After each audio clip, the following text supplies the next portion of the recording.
Have you ever wondered how an NBA team could dominate an entire era so completely that opponents walked onto the court already expecting to lose? A team so overwhelming that they didn't just win championships. They changed the way basketball was played forever. Yet somehow, despite all the banners, trophies, and unforgettable moments, history rarely gives them the spotlight they truly deserve. When fans debate the greatest dynasties of all time, names like the Bulls, Lakers, and Warriors dominate the conversation. But one legendary team quietly slips through the cracks, even though their dominance was unlike anything the league had ever witnessed. Today, we're uncovering the incredible story of the most dominant NBA team history somehow forgot. Welcome back to Hoop Nexis, where we bring basketball's greatest stories back to life. If you love deep dives into NBA history, legendary players, forgotten dynasties, and the moments that shaped the game we know today, you're in the right place. Make sure you're subscribed because today's story proves that sometimes the greatest champions aren't always the ones people remember the most. When people hear the word dynasty, they immediately picture Michael Jordan's Bulls winning 6 championships in the 1990s or the Showtime Lakers turning basketball into entertainment. More recently, fans point to the Golden State Warriors revolutionizing the game with three-point shooting. But decades before any of those teams defined an era, another franchise built a level of dominance that remains almost impossible to match. That team was the Boston Celtics of the late 1950s and 1960s. To younger fans, 11 championships in 13 seasons almost sounds fictional. In today's NBA, even winning back-to-back titles is incredibly difficult. Salary caps, free agency, injuries, and competitive balance make sustained success nearly impossible. Yet the Celtics didn't simply survive for over a decade, they ruled the entire league.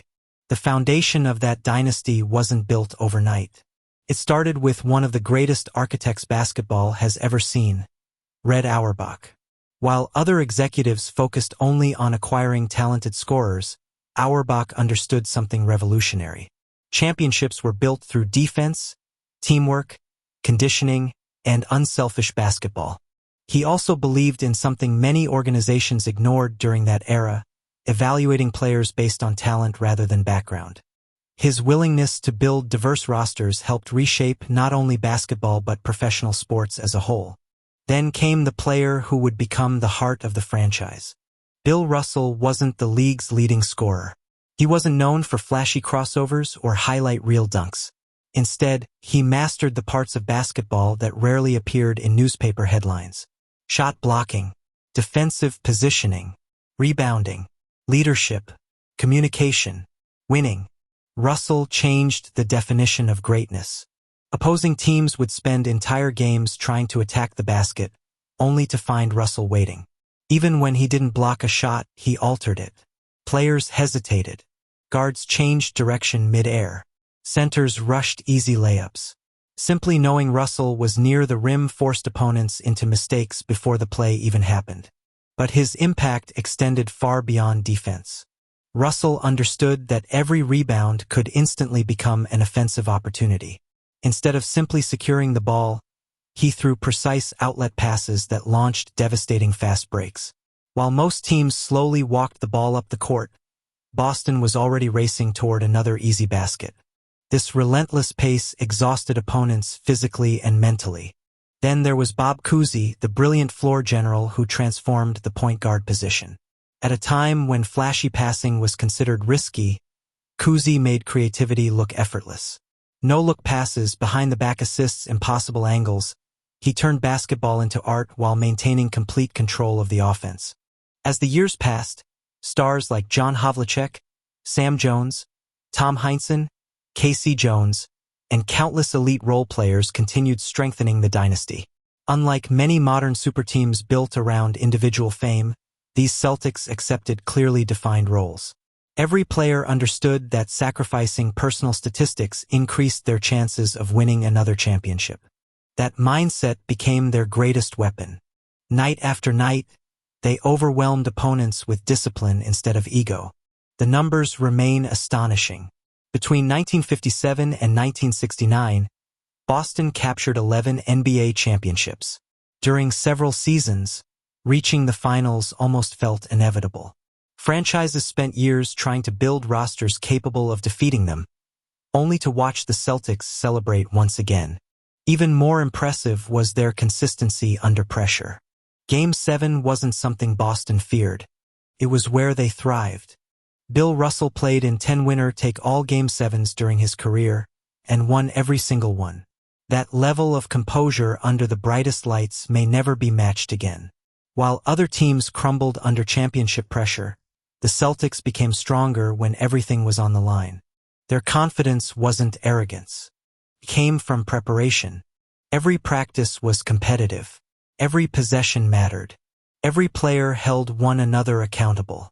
By the time they reached the postseason, pressure felt familiar because they had already demanded excellence from themselves every single day. As remarkable as those achievements were, one question still lingers. If this team was truly that dominant, why does it often get overlooked in conversations about the greatest dynasty in NBA history? The answer lies partly in time itself. Most modern fans never watched those Celtics play. There were no viral highlights, no social media clips, no 4K broadcasts preserving every incredible defensive stand or fast break. Many of Bill Russell's greatest performances exist only in grainy footage or in the memories of those fortunate enough to witness them firsthand. As the NBA exploded in popularity during the Magic Johnson and Larry Bird era, and later with Michael Jordan, newer generations naturally gravitated toward the stars they could actually see. Another reason is that dominance often becomes so routine that people begin to take it for granted. Imagine entering every season already expecting one team to reach the finals. That's exactly what happened during Boston's reign. Their excellence became normal, and what should have been viewed as historic slowly faded into expectation.